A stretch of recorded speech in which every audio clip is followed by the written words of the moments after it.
Gravity yavudde ttaki. Buzuuzi era alina kyeyandeetedde.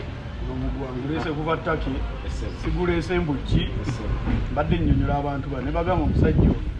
y'omu gwe sasula azaala wamu industry abalala bakimanyi mbazaala wambanga asaaga naye ono ye nasalawo omuntu yali ampadde ku ssente ze nampa platform naga Gravity yimba mulimu gwe nagenda nangamba ssebo talina budde ku Sherry Cafe ngenda ne muzaala watemunyenya nono omusajja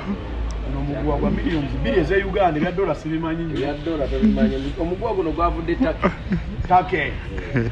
gwavudde take ate njagala abayuti mugukuume nga buli omunsanga munzigala 5 6 7 buli geto gye ngenda nga munzigala nga 8 ate guno guliko ne panchi guliko ne panchi yama bayuti buli geto gye nzija munetolole nga 6 mugukuume agala yadabo bisizake kifana jangambe mwana njagala kuba mwawo na munnange abulwa okusanga onerabira muzani anzoli man soko demo bono one love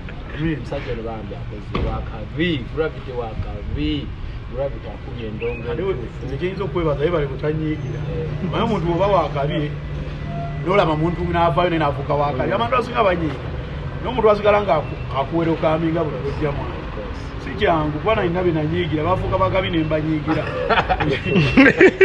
n'omwami ono tanyiigira asobola kunyiiga lwa nsonga kye nali njagala okuukeko kyekino ate oli mukikolera ddala so Uganda manyi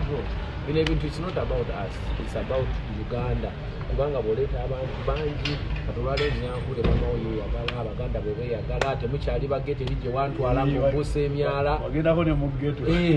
wantwale wantu natundira ennyuya mbaya mu Gravity nenga awo nekyali yeetaaga abatwalekawo kati zaabapangisa bagumenya